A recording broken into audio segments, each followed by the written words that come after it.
Paper तो है ही है सबके पास, खाली आंसर से मतलब है। ठीक है,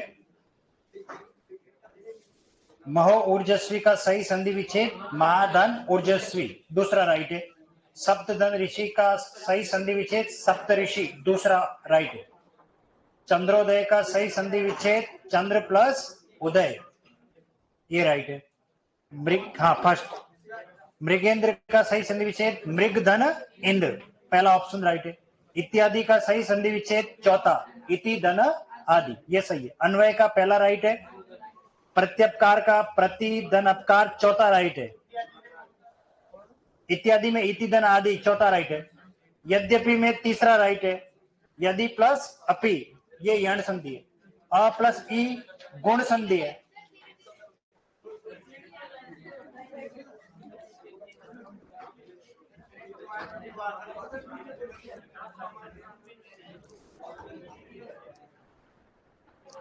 प्रतीक सर,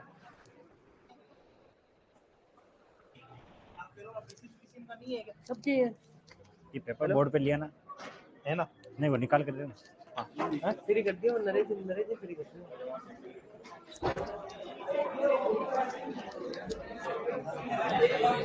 और कोई स्टूडेंट बच्चे तो नहीं है? ये कहाँ है ये?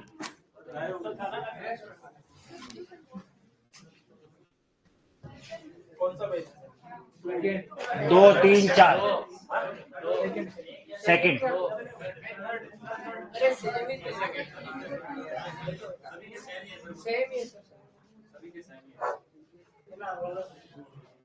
क्वेश्चन यही है क्या? हाँ मतलब इसमें यही समस्या है, पेपर पूरा बस ऐसे ही देखना, जूम करेंगे तो हो जाएगा। कौन सा है? बस, और ये इसे ले लो, जूम नहीं करेंगे। चल पेपर सबके पास है, खाली क्वेश्चन देखने बस। नहीं वापस इसको अप करोगे ना तो फिर ये स्लाइड वो हो जाएगी।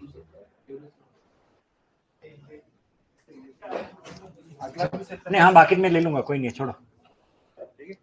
पेपर कहाँ रखे हुए हैं? हाँ ये छोड़ दो बस वो 68 से। हाँ 68 से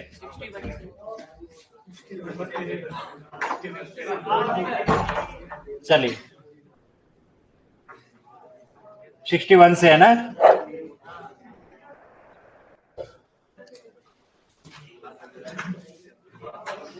राकेश का संधि विच्छेद राकाधन ईश। महो ऊर्जस्वी का संधि विच्छेद महाधन ऊर्जस्वी। सप्तधन ऋषि का संधि विच्छेद चंद्रधन उदय का, और ये गुण संधि है। कौन सी संधि है? गुण। मृगेंद्र में भी गुण संधि है और मृग धन इंद्र। इत्यादि का इति धन यादि, और ये कौन सी संधि है? यण। और अन्वय का अनुधन ये यण संधि का ही उदाहरण है। ठीक है, ये सब ने टिक कर लिए। आंसर की आई होगी ना आपके पास? नहीं आई? ओके कोई बात नहीं। चलिए इसमें यही समस्या है, इसलिए मैं पेपर सॉल्व नहीं करवाता हूँ यहाँ पर, क्योंकि इससे क्या है, समय की बर्बादी होती है। इन्होंने क्या डायरेक्ट पेपर डाल दिया, और फिर क्या है, ये पीपीटी में हो तो थोड़ा ठीक रहता। प्रत्यपकार का संधि विच्छेद प्रतिधन अपका। यद्यपि में प्रयुक्त संधि का नाम क्या है? यण संधि। अगर आपको संधि विच्छेद पूछे तो यदि धन अपि, ये इसका संधि विच्छेद होता है, ये ध्यान रखना। ठीक है, यहाँ तक ही थे। फिर अगला क्वेश्चन जो है हमारा अ प्लस ई।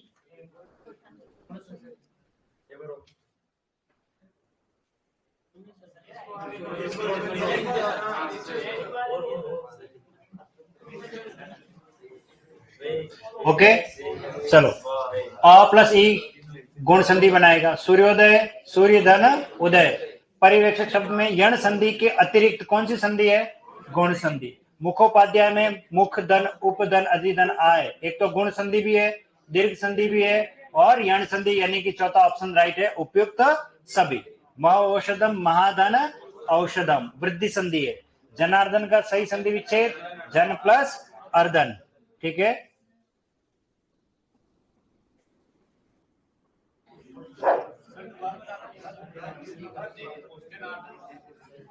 जनार्दन का संधि विच्छेद होता है जन धन अर्धन। अर्दन का अर्थ होता है पीड़ा, जन यानी लोग, लोगों की पीड़ा को हरने वाला कौन है? जनार्दन। ठीक है, विष्णु के लिए प्रयुक्त होता है। अगला परम औषधि, परम धन औषधि, वृद्धि संधि है। किस विकल्प में सभी गुण संधि के उदाहरण है? नरधनीश, नरेश, गुण संधि। महाधन उत्सव, महोत्सव। वर्षाधन ऋतु, वर्ष ऋतु, ये राइट है। ठीक है, किस विकल्प में सभी शब्द दीर्घ स्वर संधि के नहीं है? ये मात्राधन उपदेश नहीं, ये मातृधन उपदेश यण संधि का, पितृधन अनुमति यण संधि का, मनुधन आदेश यण संधि का। चलिए बाकी को भी देख लेते हैं, बाकी क्या कह रहे हैं। मधुधन उत्सव, उ और उ, मधुधन उत्सव ये दीर्घ संधि है। लघुधन उर्मी दीर्घ संधि है। गुरुधन उपदेश दीर्घ संधि है। कपिधन ईश्वर दीर्घ संधि है। महतिधन इच्छा दीर्घ संधि है। गिरिधन इंद्र दीर्घ संधि है। सतीधन ईश दीर्घ संधि है। देश धन अटन, देशाटन। जठर प्लस अग्नि, जठराग्नि, ये सारे दीर्घ संधि के, खाली यही ऑप्शन अलग है। अयादि संधि की दृष्टि से असुमेलित विकल्प गेधन गायक सही है। गोधन ऐष्णा, गवेषणा अपवाद है हालांकि ये, पर फिर भी चलो ठीक है। बोधनना ये भावना, और शो प्लस अन्न, शयन का क्या होगा? शे आएगा, से आएगा, तो ये राइट है। वैसे ये अगर जिसको ढंग से पता हो अगर उत्तर, तो वो बाकी को पढ़ने की भी जरूरत नहीं है, यही राइट है। ठीक है, अगला यण संधि की दृष्टि से असंगत। जाति धन अभिमान सही है। पर्यूषण, देखिए ऊ की मात्रा कैसी है? छोटी, और यहाँ ऊ कैसा आ रहा है? बड़ा, बस यही गलत है। वधुधन इच्छा, वधुइच्छा, मातृधन अनुमति, ये सब सही है। दिवेर का युद्ध 1582। ओके,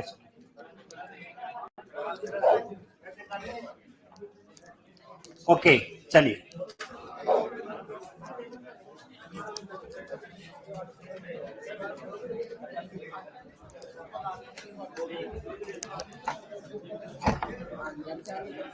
यस, उपसर्ग पढ़ रहे थे।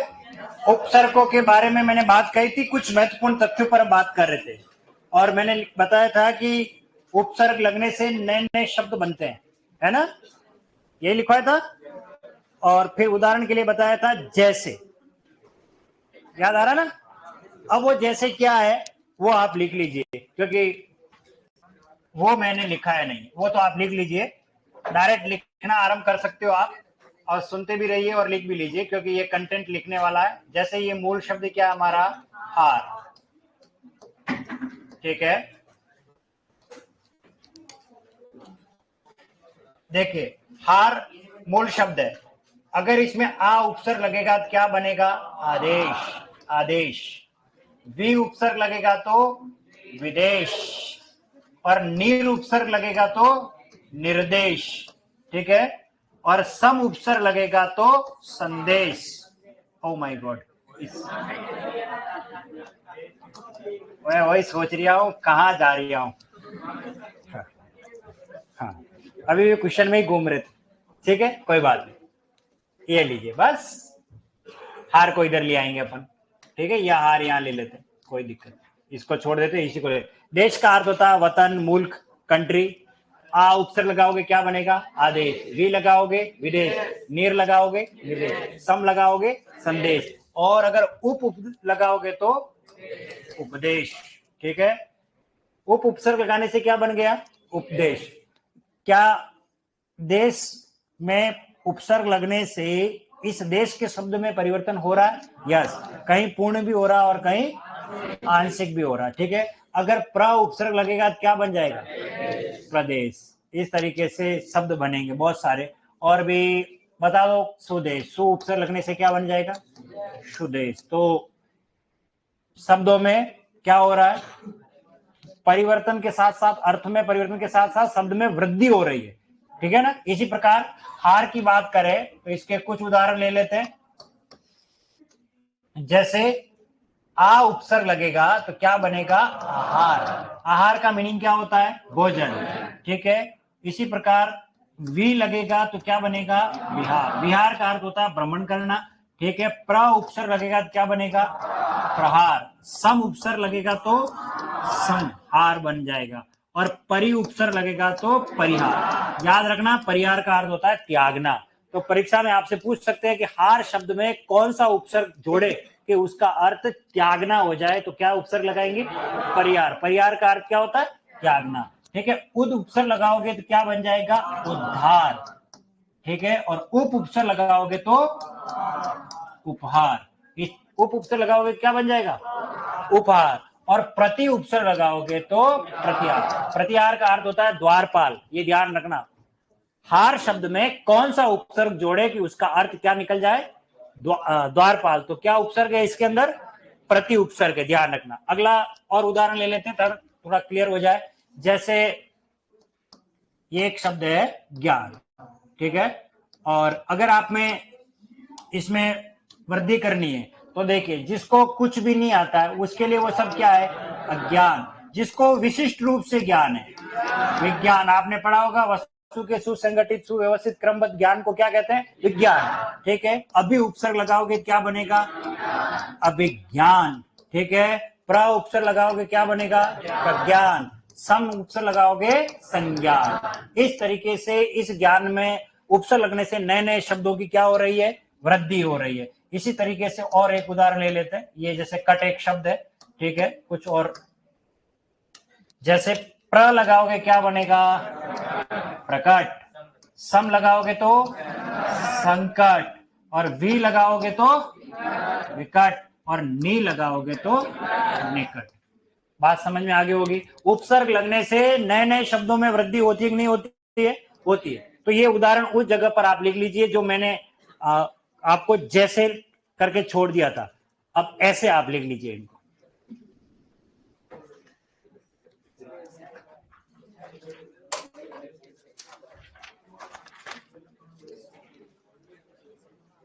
देश का अर्थ लिखना चाहते हो तो वतन, मुल्क, ऐसा लिख सकते हो आप। मूल शब्द इसमें लिखना चाह रहे हो, इसका क्या अर्थ है?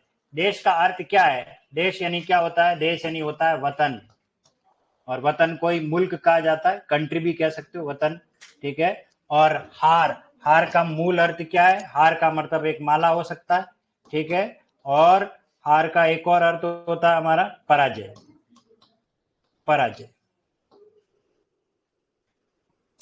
वे शब्दांश जो किसी मूल शब्द के आगे लगकर उसके अर्थ में परिवर्तन कर नवीन शब्दों की सृष्टि करते हैं, क्या कहलाते हैं? उपसर्ग कहलाते हैं। उपसर्ग शब्द न होकर के अपितु शब्दांश होते हैं।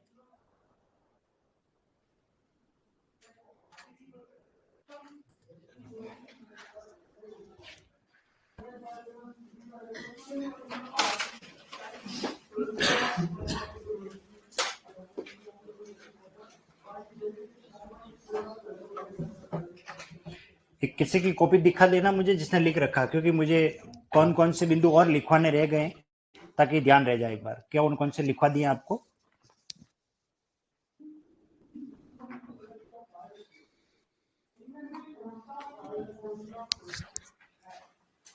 नेक्स्ट ले लें।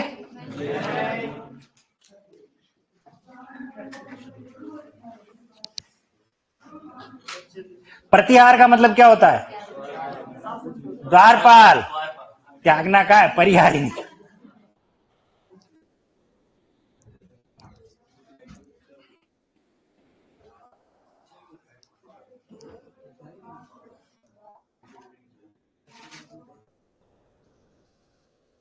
परिहार और प्रतिहार, प्रतिहार वंश।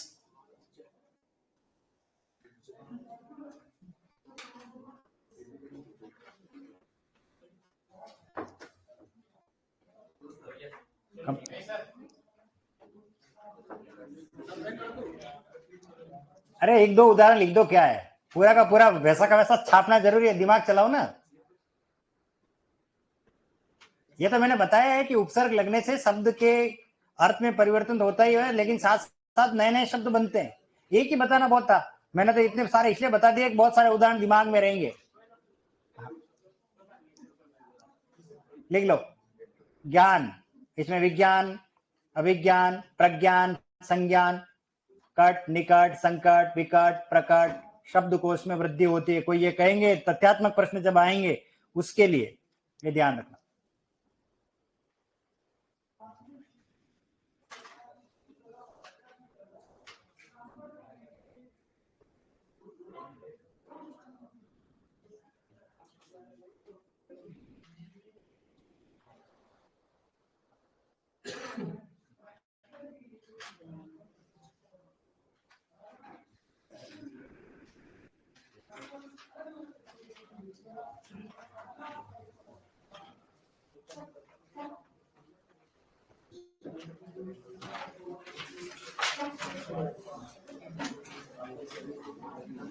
हो गया? ओके, अगला बिंदु लिखिए।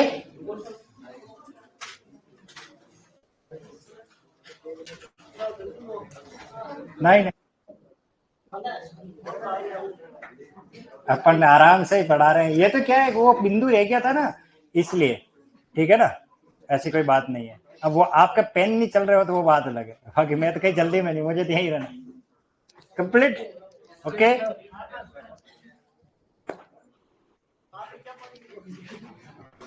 अंकित को देख रहा हूँ। अगला बिंदु है, वो लिखिए, उपसर्ग लगने से शब्द के अर्थ में, उपसर्ग लगने से शब्द के अर्थ में विपर्यय, उपसर्ग लगने से शब्द के अर्थ में विपर्यय, ये ऐसे लिख रहा हूं, ऐसे लिख दीजिए विपर्यय, और कोष्ठक में लिखिए विलोम।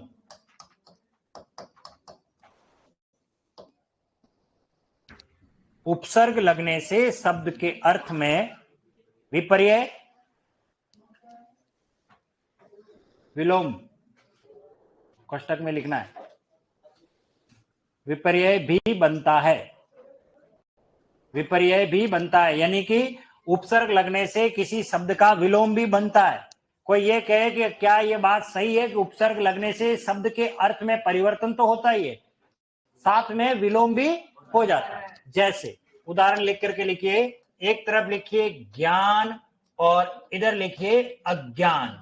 क्या ये विलोम हुआ कि नहीं हुआ? हो गया। इसी प्रकार से लिखिए, एक तरफ लिखिए सजीव और एक तरफ लिखिए निर्जीव, निर्जीव। यानी उपसर्ग लगने से शब्द के अर्थ में विपर्यय होता है, विलोम होता है, ये बात सही है। इसको हमने उदाहरण सहित बता लिया। जैसे आवश्यक में अन उपसर्ग लगेगा तो क्या बनेगा?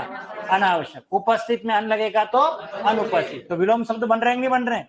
बन रहे हैं। चलिए लिख लीजिए इसे, ज्ञान अज्ञान, सजीव निर्जीव। बाकी हम बहुत सारे पार्ट उपसर्ग के जो है विलोम बनाने वाले, वो विलोम शब्द में मैं आपको खूब पढ़ाऊंगा। अगला बिंदु लिखिए, अगला बिंदु जो इसका है, उपसर्ग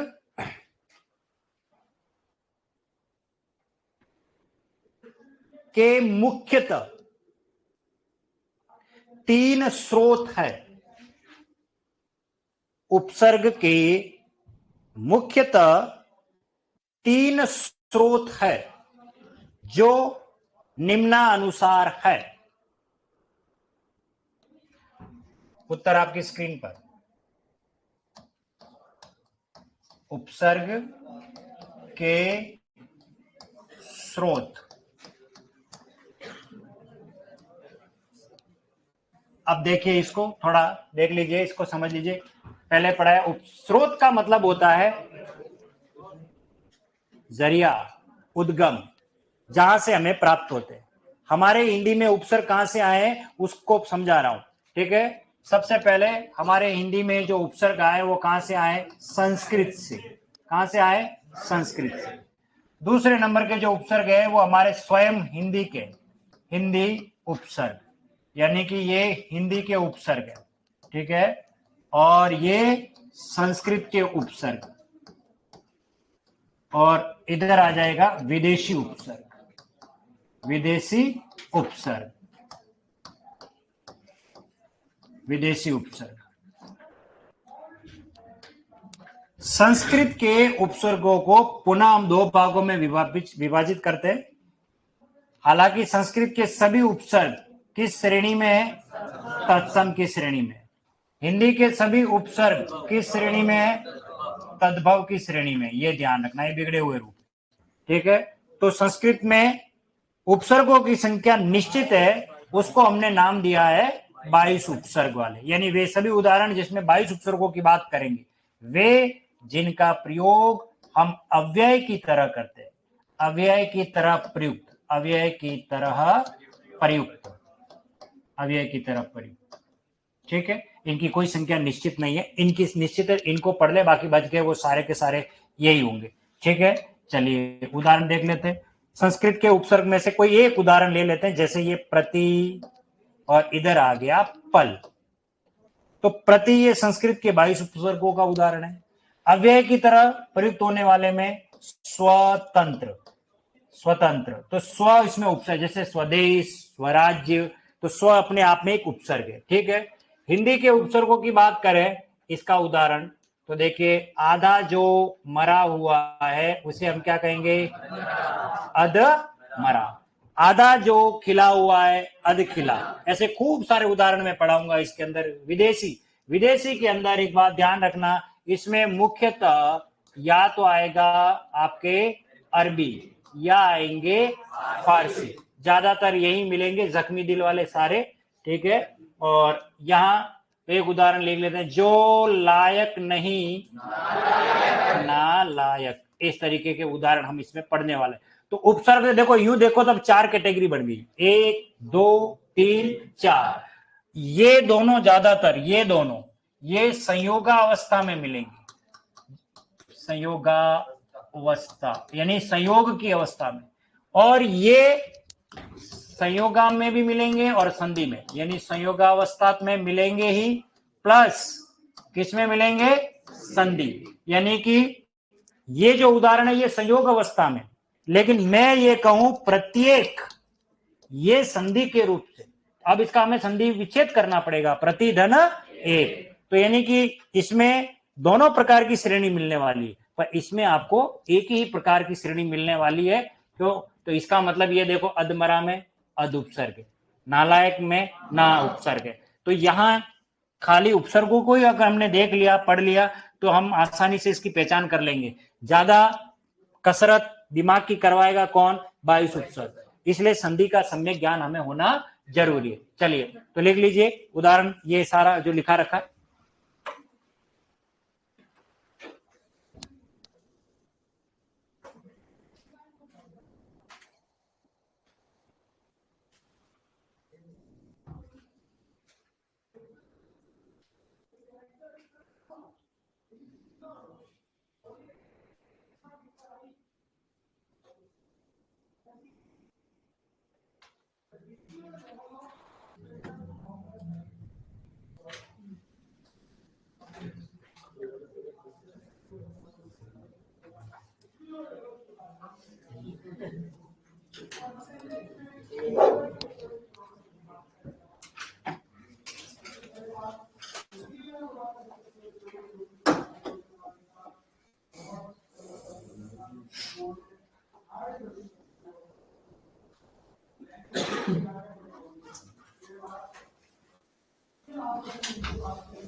कंप्लीट है? ओके, जिन्होंने लिख लिया वो कॉपी बंद कर लीजिए, अब उनको लिखना नहीं है, बस आज का लिखने का अभी तक का काम कंप्लीट।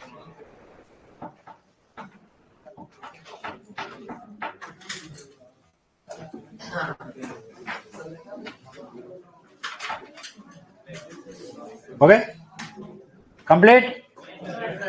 अरे 4 शब्द लिखे उसमें भी नहीं सर, थोड़ा स्फूर्ति रखें।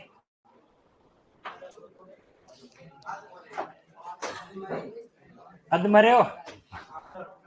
कंप्लीट है पीछे? अभी भी गर्दनें ऊंची नीची हो रही है। ओके चलिए, अब कॉपी बंद कर लीजिए। अब जो कंटेंट पढ़ा रहा हूं उसमें पूरा ध्यान दीजिए, क्योंकि एक प्रश्न वहीं से बनेगा जो मैंने आपको कही थी पहले, मैं वही पढ़ा रहा हूं ताकि कोई आगे आपको दिक्कत नहीं हो। याद करिए, जब मैंने उपसर्ग पढ़ाना स्टार्ट किया था तो मैंने कहा था उपसर्ग की संख्या को लेकर के प्रश्न पूछेंगे आपको, ठीक है ना? तो वो चीज आप क्लियर कर लीजिए। आगे जितने भी हम उपसर्ग पढ़ने वाले हैं, हर एक के अंदर यही आपको शैली अपनानी है कि किस शब्द में कितने उपसर्गों की संख्या संभावित हो सकती है। वो शल्य क्रिया, वो पोस्टमार्टम करना, वो विश्लेषण करना, वो विच्छेद करना हमें आना चाहिए। वो प्रयास हमारा होना चाहिए। वो शब्द के साथ कैंची लेके बैठना है, तोड़ो इसको कितना टूट सकता है, ठीक है ना? तोड़ने से अभिप्राय ये नहीं है कि बस सब तोड़ते रहो, उसका कोई न कोई अर्थ भी निकलना चाहिए। नहीं तो तोड़ते रहोगे तो पता लगेगा क किधर गया ख किधर गया। तो क ख उपसर्ग की श्रेणी में नहीं आएंगे, वो अलग कंसेप्ट है। तो अब हम बात करते हैं सबसे पहले उपसर्ग की संख्या को लेकर के। तो देखिए, कुछ उदाहरण आपको वैसे मिलेंगे जिसमें उपसर्ग कितने हो सकते हैं? एक, यानी कि वे उदाहरण जिसमें एक उपसर्ग की संभावना रहेगी। कितने उपसर्ग की संभावना रहेगी? एक उपसर्ग की। वे उदाहरण जिसमें कितने उपसर्ग हो सकते हैं? 2 उपसर्ग हो सकते हैं। ऐसे भी उपसर्गों वाले उदाहरण हमको देखने। और वे जिसमें 2 से अधिक, बस। अब 2 से अधिक तो खूब जितने जाओ उतने लिखो, कोई दिक्कत नहीं है। लेकिन ये 3 श्रेणियों में मैंने विभक्त किया है। वे जिनमें कितने उपसर्ग हैं? एक, जिसमें 2, जिसमें 1। अब आप सोचिए पेपर सेटर आपको कहां से प्रश्न बनाएगा? तीसरे से या दूसरे से? पहले से तो बहुत कम बनाएगा। पहले से तो छठी सातवीं के लिए छोड़ रखा है, आपके लिए नहीं है पहला वाला, आपके लिए तो दूसरा और तीसरा वाला है कॉलम। कारण बता रहा हूं, प्रतिपल में कौन सा उपसर्ग है? ये देखो आप सब बता रहे हो। वो ऐसा सरल प्रश्न देगा आपसे? कतई नहीं। आप मेरे विद्यालय के छठी पांचवी वाले बालक से कहोगे प्रतिपल में, बोलेगा सर प्रति उपसर्ग है। वो आपसे ये सवाल नहीं करेंगे, वो तो 2 3 आपको पोस्टमार्टम आता है कि नहीं आता है वो। तो चलिए उदाहरण को ले लेते हैं एक बार। चलिए, वे जिसमें एक उपसर्ग है उस पर बात करते हैं, ठीक है? जैसे देखिए उपकार, इसमें उप आपका कौन है? उपसर्ग। और कार इसमें क्या है? मूल। आगे बात समझ में? कौन सा उपसर्ग है इसमें? उप है। कितने उपसर्ग हैं? ये एक ही उपसर्ग। चलिए एक उदाहरण और ले लेते हैं।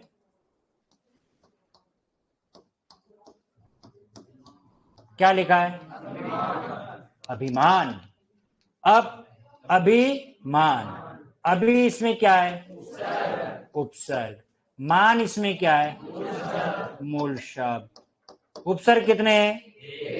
एक। शाबाश। क्या लिखा है? प्रतिदिन। प्रति क्या इसमें? उपसर्ग।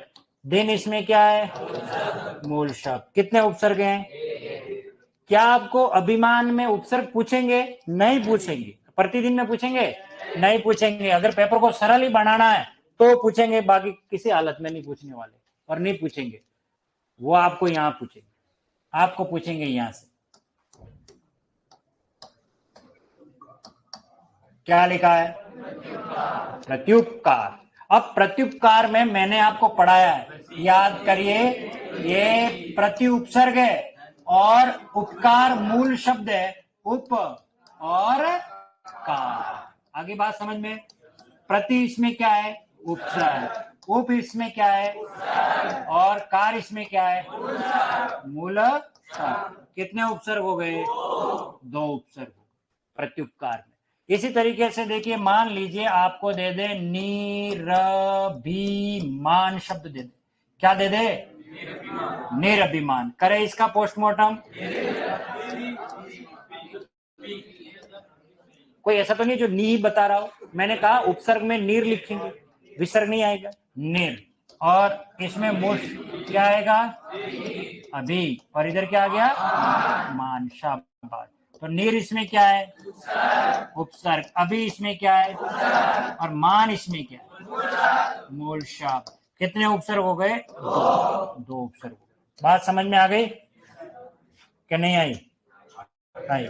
इसी प्रकार से देखिए, ये एक शब्द है हमारा दुर्व्यवहार। शाबाश। क्या लिखा है? दुर्व्यवहार। ओके, चलिए करें इसका पोस्टमार्टम। इसमें आ जाएगा दुरुपसर्ग और व्यवहार मूल शब्द। व्यवहार मूल शब्द। लेकिन आपको पता है यण संधि के अनुसार यह से आगे आधा अक्षर है, इसमें लगाओ एक ही मात्रा। अब इस व्यवहार का पोस्टमार्टम करें तो वी धन अवहार, वी प्लस अवधन हार। तो यहां दूर इसमें क्या है? उपसर्ग। और वी इसमें क्या है?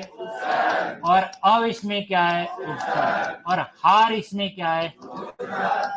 मूल शब्द। कितने उपसर्ग हो गए? 1, 2 और 3। इसका मतलब उपसर्गों की संख्या बढ़ गई। ठीक है, अब आपसे हो सकता है वो प्रश्न भी पूछ दे, या इसको यूं मान लो, ये ऑप्शन ए, ये ऑप्शन बी, ये ऑप्शन सी, ये ऑप्शन डी, और आपसे सवाल ये पूछे किस विकल्प में सर्वाधिक उपसर्गों का प्रयोग हुआ है। तो मैं आपको कहूं दुर्व्यवहार, तो व्यवहार मूल शब्द है और दुर उपसर्ग, एक ही उपसर्ग दिमाग में आएगा, दुर्व्यवहार। और यहाँ प्रति उपकार, प्रतिधन, उपधनकार वो लिख करके वो दो ऑप्शन राइट कर देगा। लेकिन इसमें कितने दिख रहे हैं वास्तव में? 3 उपसर्ग। दुर्धन, विधन, अवधन, हार क्या बन गया? दुर्व्यवहार। क्लियर हो गया? ठीक है, चलिए आप जिसने दुर्व्यवहार बताया वही दूसरा उदाहरण बता दो, पढ़ा रखा मैंने। हाँ रामलाल बोल। सुव्यवस्थित। क्या लिखा है? सुव्यवस्थित। सुव्यवस्थित में सु उपसर्ग है और व्यवस्थित मूल शब्द है। व्यवस्थित मूल शब्द। व्यवस्थित में वि धन अवधन स्थित ये आ जाएगा। तो सु इसमें क्या है? उपसर्ग। वी इसमें क्या है? अव इसमें क्या है? उपसर्ग। और स्थित इसमें क्या है? मूल शब्द। कितने उपसर्ग हो गए? 1, 2, 3, 4 कहां? जाओ दो गाड़ी। हाँ। अब देखिए सुव्यवस्थित में हमको देखो ईमानदारी से देखें तो हमें सु तो उपसर्ग लग रहा और व्यवस्थित मूल शब्द लग रहा था। हम एक ही उपसर्ग निकाल के आएंगे। ये जब तक शल्य क्रिया नहीं सीखे ना, उससे पहले की बात बता रहा हूँ। ये तो आप पढ़ने लग गए हो, आप ये समझ में आ गया। जो केवल ऐसे पढ़ के जाएगा वो ये राइट करके आ जाएगा कि भाई किसमें सर्वाधिक उपसर्ग है, तो राइट है, क्योंकि चलो ठीक है किस्मत साथ दे दिया। लेकिन जिसने ये नहीं देखा कि नहीं यार इसमें तो एक ही उपसर्ग आ रहा है, सुधन व्यवस्थित, इसमें देखो निर्धन, अभिधन, मान 2 दिख रहे हैं, तो वो ये राइट कर देगा। जबकि इसमें 1 आ रहा है, पर ऐसा नहीं है। इसमें कितने दिख रहे हैं? 3। अगर ढंग से व्यवस्थित नहीं हुए तो मामला गड़बड़ हो सकता है और आपके साथ फिर व्यवहार भी खराब हो सकता है और वो दुर्व्यवहार हो सकता है। इसलिए ये चीज क्लियर होनी चाहिए। यानी वे उदाहरण जिसमें कितने उपसर्ग हैं? 1। वे जिसमें कितने उपसर्ग हैं? और वे जिसमें 2 से अधिक। अब मुझे बताइए पेपर सेटर आपको ऑप्शन में कहां से प्रश्न देने की संभावना ज्यादा रहेगी? 2 या 2 से अधिक। इनमें बहुत आसान है, इजी है, आप पता लगा लोगे, इसलिए ये आपसे सवाल नहीं करें। लेकिन हमें किसी भी शब्द में इस प्रकार की शल्य क्रिया करते हुए आगे चलना है कि वो किस तरीके से आ रहा है। ठीक है, जैसे एक शब्द लिख लेता हूं, समन्वय। समन्वय। अब इसमें कितने उपसर्ग हो सकते हैं? तो ये है सम उपसर्ग और अन्वय मूल शब्द। क्या है इसके अंदर? अन्वय। अन्वय का क्या हो जाएगा? अनु। और प्रत्येक इसमें क्या निकलेगा? अय। तो कितने उपसर्ग हैं? 1, 2। ये टुकड़े करना हमें आना चाहिए। लेकिन अय जो बचा है ये तो प्रत्यय वाला पार्ट है, ये उपसर्ग नहीं है। ठीक है, तो किसमें? इसमें अन्वय, इसमें अन्वय और इसमें अय, प्रत्यय की भूमिका में। उपसर्गों के लिए हमेशा ध्यान रखना मूल शब्द जरूरी होते हैं शब्द की गरिमा को बनाए रखने के लिए।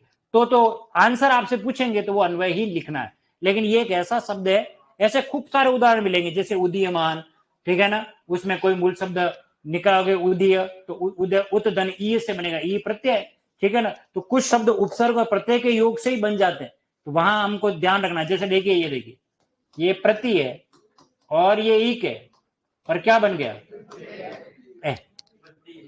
प्रतीक। अब इसमें मूल शब्द क्या है, ईक तो प्रत्यय है, प्रति एक उपसर्ग है। इसका मतलब हम जो परिभाषा पढ़ के आ रहे, वो सिर्फ एक खाली समझने के लिए। वास्तव में तो परिभाषा की गहराई ये होनी चाहिए कि वे शब्दांश जो किसी मूल शब्द प्रत्यय आदि के आगे लगकर, तो ये प्रत्यय है ना। लेकिन इतनी गहराई से कोई प्रश्न पढ़नाता नहीं है ना, पूछता भी नहीं है, इसलिए इस पर अपन ज्यादा बात नहीं करें, वही ठीक है। लेकिन इतना ध्यान रखना कि इसमें उपसर्ग क्या है, एक प्रत्यय। मैं तो, मुझे कहेंगे मैं तो बनाऊंगा पेपर, अगर मुझे कह देंगे तो। हाँ ठीक है, मैं तो पढ़ाता भी हर बार, ठीक है ना। चलिए, तो फिलहाल आप ये उतार लीजिए, ये लिखाने की जरूरत नहीं है।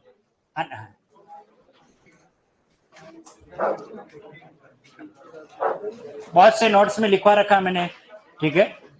चलिए, संख्या को लेकर के ये कुछ नहीं, ऐसा का ऐसा लिख दो आप, तो बस इसमें कोई हेडिंग लिखने की आवश्यकता नहीं है। वे उदाहरण जिसमें एक उपसर्ग हो, वे उदाहरण जिसमें दो उपसर्ग हो, वे उदाहरण जिसमें दो से अधिक हो।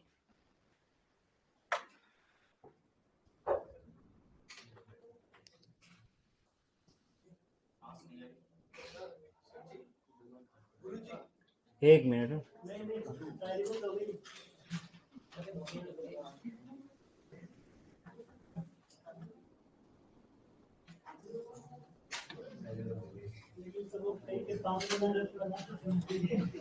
हाँ जी बोलो।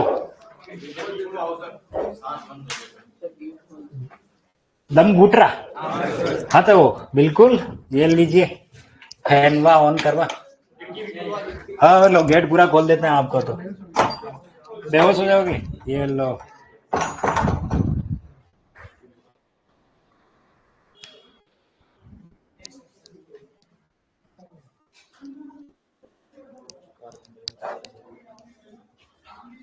दूसरी क्लास की भी आवाज आ रही है ना। तो शुक्रवार के दिन आपने बोला था उपसर्ग का विलोम बताइए। उपसर्ग का अपसर्ग या परसर्ग होता है। नहीं, वो आपने हाँ बिल्कुल, उसका विश्लेषण का। ओके बिल्कुल, बहुत अच्छा। क्या नाम है आपका? सुनील। वेरी गुड, आपने अच्छा याद दिलाया। इसके बाद पहले वो क्लियर कर लेते, ठीक है।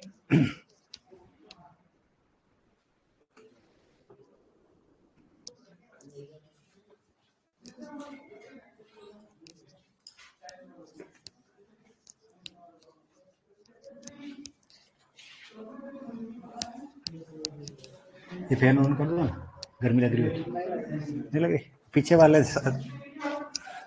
रामलाल जी, रामलाल ये भी हमारे लिए था वो है। ए, सच में रामलाल नाम है? रामलाल सच में नाम इसका नहीं है, नहीं सर, बेक नाम रामलाल है, अभिषेक है। अच्छा, उसी का होगा। किसका? बेरूलाल।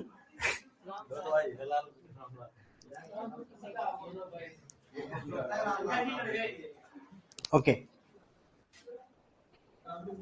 हो गया, लिख लिया? लिखो लिखो आप। मात्रा में ध्यान रखना, नीर में हलंत आएगा, निर्धन अभिधन मान, निरभिमान।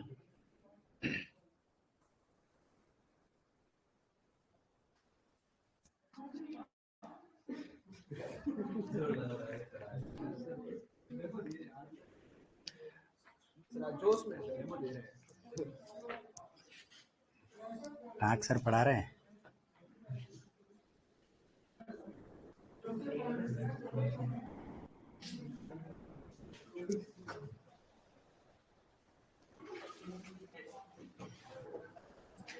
देखो, तीसरा जो ऑप्शन है वो पहले में एक उपसर्ग, दूसरे में दो, तीसरे में दो से अधिक उपसर्ग, ऐसा भी लिख लीजिए ताकि ठीक रहेगा, पूरी भाषा क्लियर हो जाएगी। दो से अधिक उपसर्ग, दो से अधिक उपसर्ग, दो से अधिक उपसर्ग।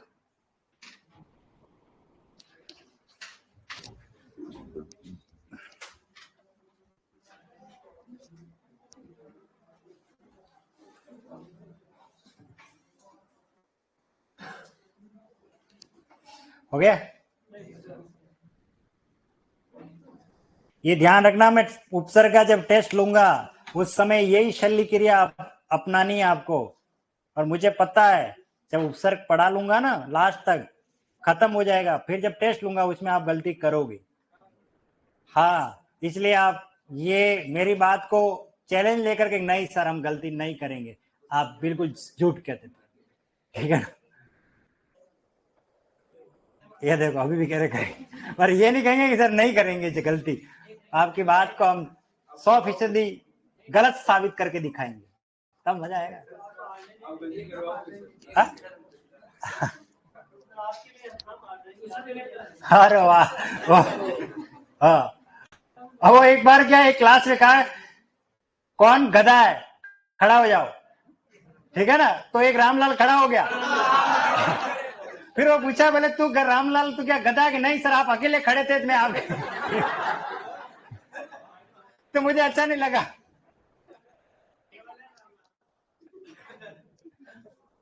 हो गया कंप्लीट। अभी तक तो यही पहुंचे यार, सफलता कहाँ है भैया, लिखो लिखो, क्या सलोली सलोली लिखते हो।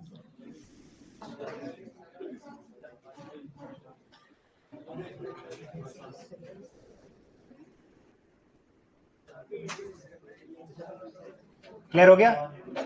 अब कॉपी बंद कर लो, अब लिखना नहीं। अब जो पढ़ा रहा हूं बस वो लास्ट है, अब नहीं पढ़ाऊंगा उसके बाद, इसलिए ध्यान से सुने आप इसको। अब जो कंटेंट पढ़ा रहा हूं वो उपसर्ग का सार है, ठीक है। इसको अच्छी तरीके से समझना है क्योंकि इससे आगे फिर मैं पढ़ाऊंगा नहीं, आपको लिखना है और फिर अपनी क्लास खत्म करेंगे। देखिए उपसर्ग की संख्या को लेकर अगर प्रश्न पूछा जाए तो ये शैली अपनानी है और हम उपसर्ग की संख्या निकालेंगे। बात समझ में आ गई। अब मैं आपको उपसर्ग जो कंटेंट है वहां से आरंभ कर रहा हूं। हमारे मुख्यतः उपसर्गों की जो हमने श्रेणी विभक्त की है वो 3 भागों में, संस्कृत उपसर्ग, हिंदी उपसर्ग और विदेशी। इसमें से भी सबसे पहले नंबर पर जो उपसर्ग है वो श्रेणी कौन सी है, संस्कृत। संस्कृत के उपसर्गों को मैंने कितनी श्रेणी में विभक्त किया, 2, 22 उपसर्ग और अव्यय की तरह। इन 22 उपसर्गों के बारे में ही बात कर रहा हूं मैं अभी, वो जो दूसरा पार्ट है उसको बिल्कुल ही उसके ऊपर बात नहीं कर रहा हूं, नहीं आपको सोचना। 22 उपसर्गों में से मात्र 9 उपसर्ग, कितने उपसर्ग, 9 उपसर्ग ऐसे हैं जो हर परीक्षक यानी एग्जामिनर या पेपर सेटर की नजरों में रहते हैं और वो सबसे मोस्ट इंपोर्टेंट की श्रेणी में आते हैं। देखिए मैं कितना काम आसान कर रहा हूं, विगत 10 से 15 साल के अध्ययन का मैं आपके साथ वो बातें शेयर कर रहा हूं कि मैंने जो देखा है कि इन 22 में से भी 9 उपसर्ग ऐसे हैं जो सर्वाधिक परीक्षाओं में पूछे गए। मैं उन 9 उपसर्गों का ताबीज कर रहा हूं, यूं समझ लीजिए आप कि इन 9 उपसर्गों को तो आप विशेष सम्मान देते हुए, तवज्जो देते हुए उनको पढ़ना। ऐसी क्या वजह है कि ये 9 उपसर्ग में बार बार आपको कह रहा हूं कि ये आपको पढ़ने, उसका कारण क्या है। उसका कारण ये है कि ये 9 उपसर्ग ऐसे हैं जो 1 नहीं, 2 नहीं, 3 नहीं, 4 अलग अलग शैली में हमको नजर आएंगे। अब आप सोचिए एक ही उपसर्ग 4 तरीके से हमारे सामने अगर प्रकट हो जाए तो हमारे लिए दुविधा हो जाएगी उसके उपसर्ग को निकालना उस शब्द से। आपको पूछा जाएगा, अब मैं जो पढ़ा रहा हूं आगे कंटेंट में, उसमें आपको एक बात और याद आएगी कि मैंने संधि क्यों पढ़ाई थी, अब वो चीज भी क्लियर हो जाएगी। तो चलिए हम बात करते हैं वे उपसर्ग। मैं उपसर्ग नहीं पढ़ा रहा हूं, मैं अभी पुनः रिवाइज कर रहा हूं, मैं ये वापस पढ़ाऊंगा। मैं सिर्फ 22 में से किन का एड्रेस कर रहा हूं, 9 का। जब भी मैं उपसर्ग पढ़ाना स्टार्ट करूं संस्कृत के 22 उपसर्ग, उनमें से इन 9 को विशेष सम्मान देते हुए आपको पढ़ना है क्योंकि ये हमारे सामने कितने तरीके से आते हैं, 4 तरीकों से आते। 4 तरीकों की तरह आएंगे। नंबर 1, यहां तो बात कर देते हैं हम क्रम संख्या, ठीक है, ये क्रम संख्या है। यहां हम बात कर लेते हैं उपसर्ग की, ठीक है, ये उपसर्ग है, ठीक है। यहां उपसर्ग का पहला प्रकार ये किस तरीके से आएंगे, ज्यों का त्यों रूप, ज्यों का त्यों रूप, ठीक है। दूसरा दीर्घ संधि रूप, तीसरा यण संधि रूप, और चौथा प्रत्यय रूप। अब आप सोचिए, इनडायरेक्टली प्रत्यय का टॉपिक भी स्टार्ट हो गया आपके। प्रत्यय का अगर ढंग से नॉलेज है तो उपसर्ग को लेकर के आप प्रश्न का आंसर सही दोगे। चलिए सबसे पहले नंबर पर बात कर लेते हैं उपसर्ग। एक उदाहरण बता रहा हूं, बाकी हम कंटिन्यू करेंगे कि आपको एक उपसर्ग है आपका अति। कौन सा उपसर्ग है? एक बात मैंने पहले भी बताई और पुनः कह रहा हूं, उपसर्गों की मात्रा सदैव कैसी होती है, और यहां देखिए कैसी है, छोटी। ठीक है, ज्यों का त्यों रूप, मतलब जैसा दिखता है वैसा ही परीक्षा में मिल जाएगा। जैसे अतिक्रमण, अतिक्रमण, अतिक्रमण, इसमें कौन सा उपसर्ग निकला हुआ? अति। क्या आपसे ये सवाल करेंगे कि अतिक्रमण में उपसर्ग बताओ? बिल्कुल नहीं। कहीं आ गया भूले भटके, किस विकल्प में सभी अति उपसर्ग से निर्मित है, वहां ऐसे सवाल में कहीं पूछ लिया जाए तो बात अलग है, बाकी सीधे प्रश्न में तो नहीं दिया जाएगा, बिल्कुल ही नहीं। दे तो कोई ऐसा ही बावड़ा या कोई भोला पेपर सेटर है जिसको बस खाली वो 6ठी 7वीं 8वीं 9वीं के बच्चों को पेपर बनाने का ही मतलब ज्ञान हो, वही बना पाएगा, बाकी तो इधर जाएगा भी। दूसरा, दीर्घ संधि रूप। यहां आकर के आपके पेपर की जटिलता आरंभ हो जाएगी। अतीत, अतीत में देखो हमें अ उपसर्ग लग रहा है और तीत कोई शब्द लग रहा है, जैसे तीतर है ना, तो तीत कोई शब्द होगा, अ उपसर्ग होगा, परंतु इसमें अ उपसर्ग नहीं है, इसमें अति उपसर्ग है। क्यों? क्योंकि यहां अति धन इत, याद आ रहा कुछ? अब आप सोचिए, ये दीर्घ संधि पुनः आ गई।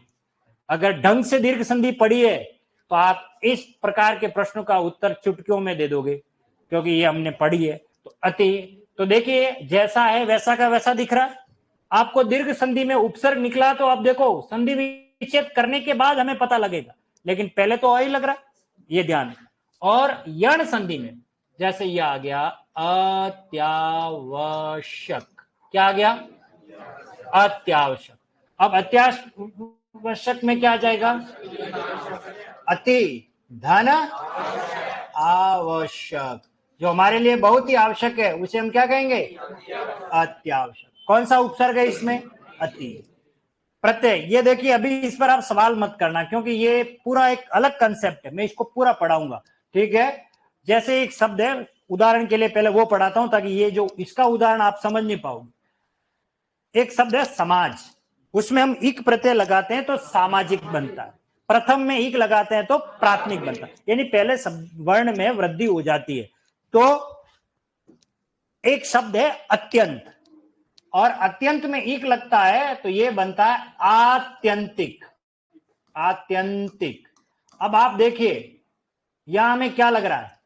आ, जैसे आक्रमण में आ उपसर्ग है, आमरण में आ उपसर्ग है, आदान में आ उपसर्ग है, आहार में आ उपसर्ग है, आदेश में आ उपसर्ग है।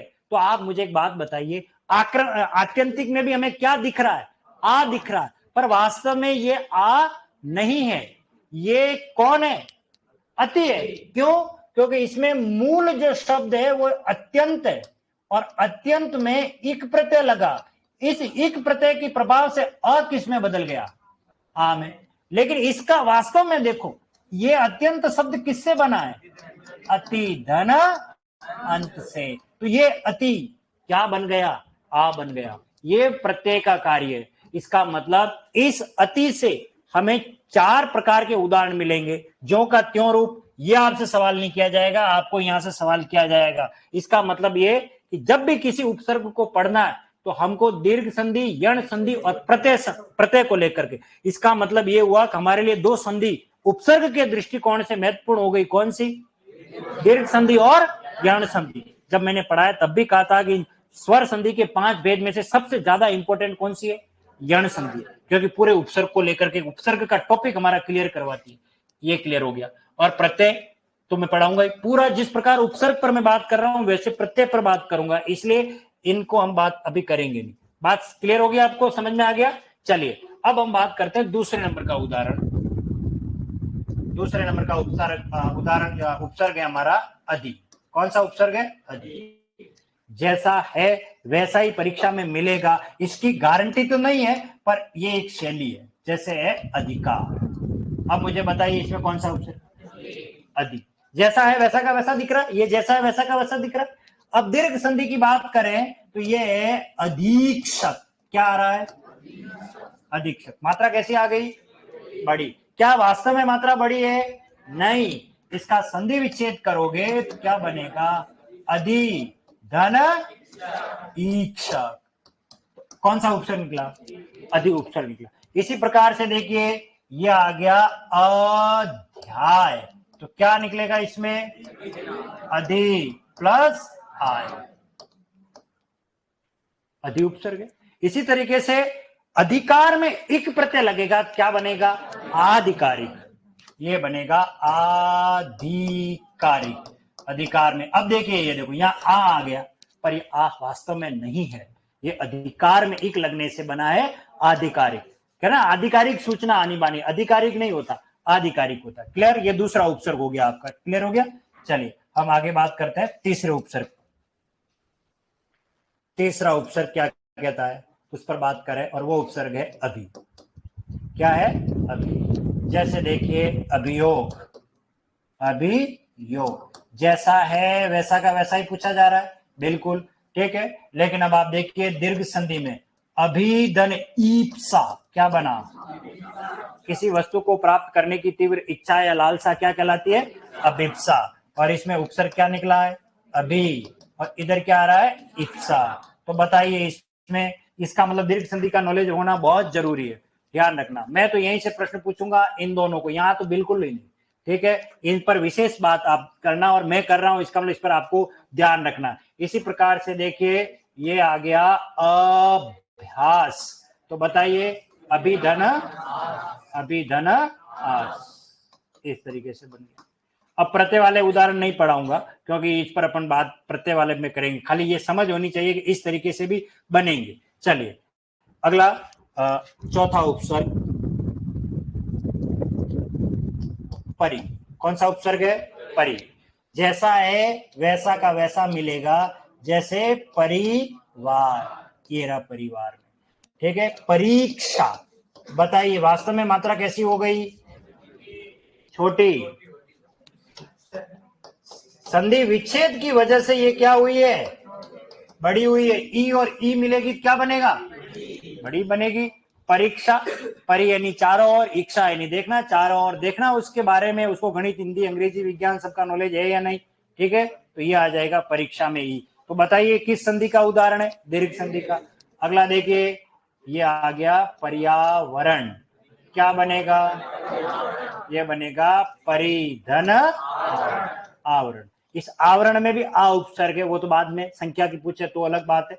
तो परि उपसर्ग इसमें निकल रहा है। क्लियर है? जो जैसा है वैसा का वैसा, दीर्घ संधि के रूप में, यण संधि के रूप में, प्रत्यय रूप में भी हम पढ़ेंगे आगे, ठीक है? ये चार कितने उपसर्ग हो गए हमारे? चार। अगले नंबर पे बात करें तो पांचवें नंबर का उपसर्ग कौन सा है?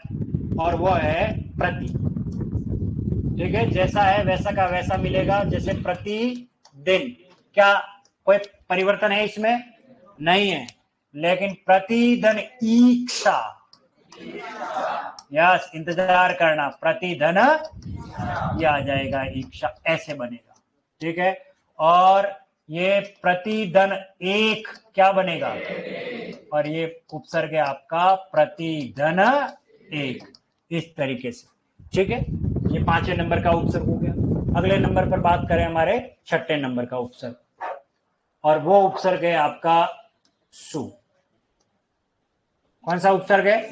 नहीं, एक और पहले ले लेते, ई के सारे उदाहरण ले लेते, वी ले लेते पहले। जैसे ये वी उपसर्ग है, जैसा दिख रहा है वैसा का वैसा, जैसे वी धन योग, वियोग, ये वी उपसर्ग है, ठीक है? इसी प्रकार से देखिए वी धन ईक्षक, ये दीर्घ संधि से बना हुआ वी धन इक्षक, इस तरीके से, तो ये हमारा उपसर्ग निकल गया।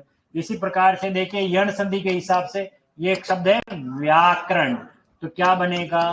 वी धन आकरण।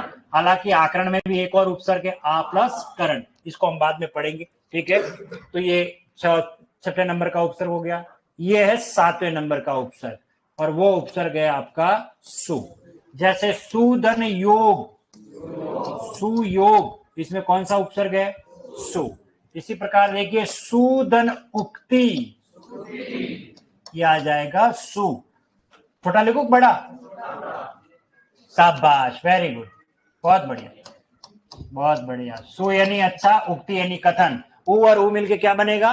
बड़ा उ, और ये आ जाएगा स्वागत, और क्या बनेगा? सुदन आगत। शाबाश, ठीक है, ये 3 तरीके से हो गए। ओके, अब 8वें नंबर का उपसर्ग, और वो आता है आपका अनु। कौन सा उपसर्ग है? अनु।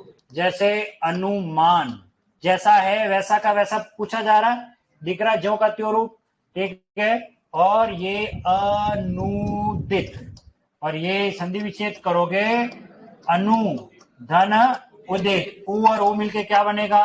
बड़ा उ। और अन्वय, और ये यण संधि से बना है, और ये बनेगा अनु प्लस, परीक्षा में आया था आपके अभी टेस्ट में, अन्वय, ठीक है। लास्ट और अंतिम, और वो बचा है आपका 90 नंबर का, और वो उपसर्ग है नी।